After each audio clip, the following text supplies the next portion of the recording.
Paul-Henri Damiba interpellé au Togo et renvoyé à Ouagadougou, voici ce qui s'est réellement passé. Paul-Henri Sandaogo Damiba, ancien président de la transition du Burkina Faso, est au centre d'un des épisodes politiques les plus marquants de l'histoire récente du pays. Après avoir dirigé la nation pendant une période de crise profonde, être tombé de son piédestal dans des circonstances tumultueuses en 2022, puis s'être installé en exil au Togo, l'ancien officier supérieur a été arrêté à Lomé le 6 janvier 2026, avant d'être extradé vers Ouagadougou le 17 janvier 2026 sur requête des autorités judiciaires burkinabais. Cette succession d'événements dramatiques est le fruit d'une conjonction de facteurs politiques, judiciaires et sécuritaires qui illustrent les tensions persistantes au Burkina Faso, mais aussi les dynamiques régionales de coopération judiciaire en Afrique de l'Ouest. Depuis le début de l'année 2026, alors que la région du Sahel continue de faire face à des défis sécuritaires majeurs notamment liés aux violences djihadistes, aux troubles civils et aux tensions politiques internes, l'affaire Damiba a captivé l'attention des milieux politiques, juridiques et médiatiques. Elle met en lumière non seulement le parcours controversé d'un homme qui a brièvement accédé au pouvoir par les armes,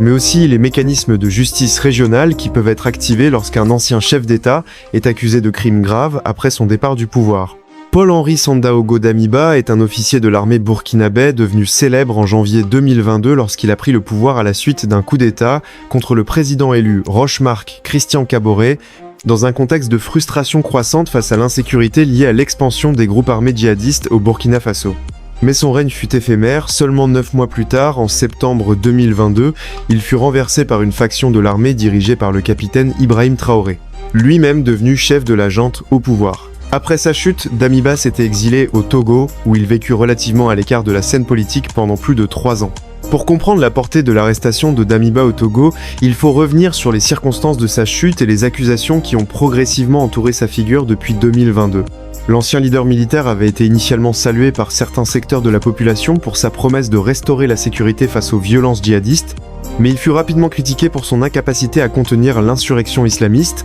et pour les divisions internes qu'il suscita au sein de l'armée.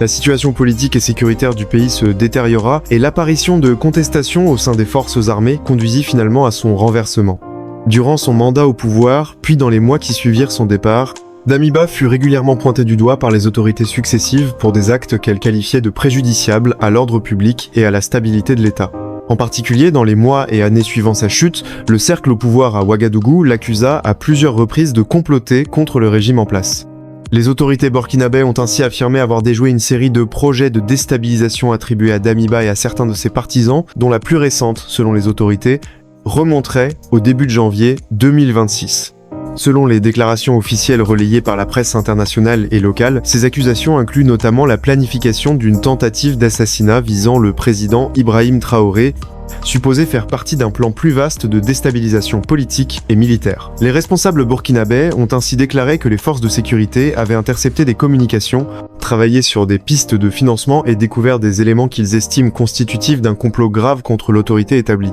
À la suite de ces révélations, le ministère de la Justice du Burkina Faso a ouvert une enquête formelle et un juge d'instruction a émis un mandat d'arrêt international à l'encontre de Damiba le 6 janvier 2026, quelques jours seulement après l'annonce par la ministre de la Sécurité nationale que ce que le gouvernement avait qualifié de tentative de coup avait été contrecarré.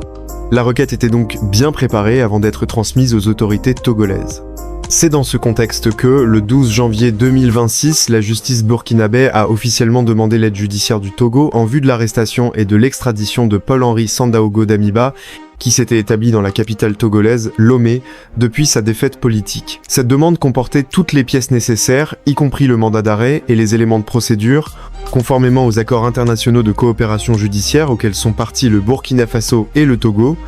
Le 6 janvier 2026, Damiba a été interpellé par les forces de l'ordre togolaises à son domicile à Lomé, sous l'exécution du mandat d'arrêt accompagné de la demande d'extradition. Cette opération fut menée en coordination avec les services judiciaires togolais, qui ont souligné dans un communiqué que toutes les procédures légales avaient été rigoureusement suivies et que la décision reposait sur des engagements de réciprocité et des instruments juridiques internationaux en vigueur. L'arrestation fut donc le résultat d'une action concertée entre les autorités judiciaires burkinabè et togolaises. Selon le communiqué officiel, après son arrestation,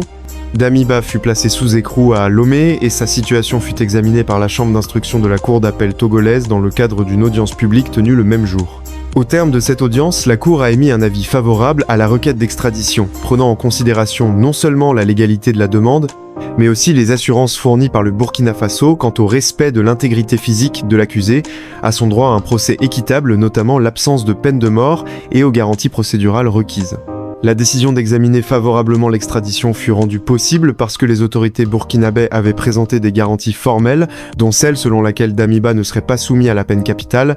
même si le Burkina Faso avait récemment rétabli celle-ci pour certaines infractions graves. Les autorités togolaises ont ainsi insisté sur le respect des normes internationales en matière de droits de l'homme et de justice, ce qui a facilité l'acceptation de la requête. Le 17 janvier 2026, soit le lendemain de son arrestation, Paul-Henri Sandaogo Damiba fut remis aux autorités burkinabè et transporté vers Ouagadougou sous haute surveillance. Selon les communiqués officiels, le transfert s'est déroulé dans des conditions de sécurité strictes avec la présence d'escortes et de dispositifs visant à garantir qu'il atteigne la capitale burkinabè sans incident majeur. À son arrivée à Ouagadougou, Damiba fut immédiatement pris en charge par les autorités judiciaires du Burkina Faso. La presse locale a relayé que le gouvernement burkinabè avait fait savoir qu'il ferait face à un procès pour plusieurs chefs d'accusation graves, dont détournement criminel de deniers publics, enrichissement illicite, corruption, incitation à commettre des infractions et des crimes, recel aggravé et blanchiment de capitaux. Ces charges, qui sont passibles de peines sévères en droit burkinabè, constituent la base de la procédure judiciaire ouverte contre lui depuis janvier 2026.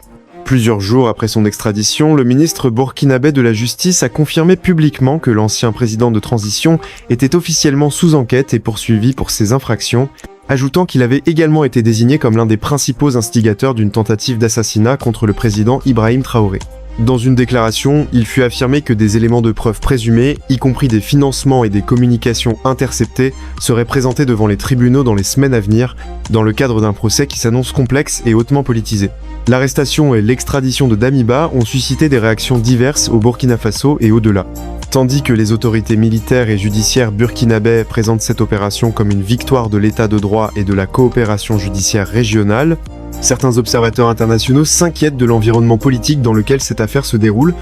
notamment dans un pays où les coups d'État et les transitions par la force sont devenus presque monnaie courante au cours de la dernière décennie. Des acteurs politiques et des organisations de défense des droits humains ont souligné que, dans le contexte d'un régime militaire, il est crucial que toute procédure judiciaire respecte pleinement les standards internationaux, y compris le droit à une défense équitable, la transparence de la procédure et l'indépendance de la justice. Ces préoccupations s'ajoutent à un débat plus large sur l'état des libertés civiques et politiques au Burkina Faso, ainsi que sur la façon dont les transitions de pouvoir sont gérées dans un climat de tension permanente. Sur le plan régional, l'affaire Damiba illustre également comment les États africains utilisent les mécanismes d'entraide judiciaire pour répondre à des crimes présumés impliquant des personnalités politiques de haut rang. L'extradition en effet s'inscrit dans un cadre juridique international qui cherche à concilier souveraineté nationale et lutte contre l'impunité, tout en tenant compte des obligations internationales en matière de droits de l'homme et de procédures équitables.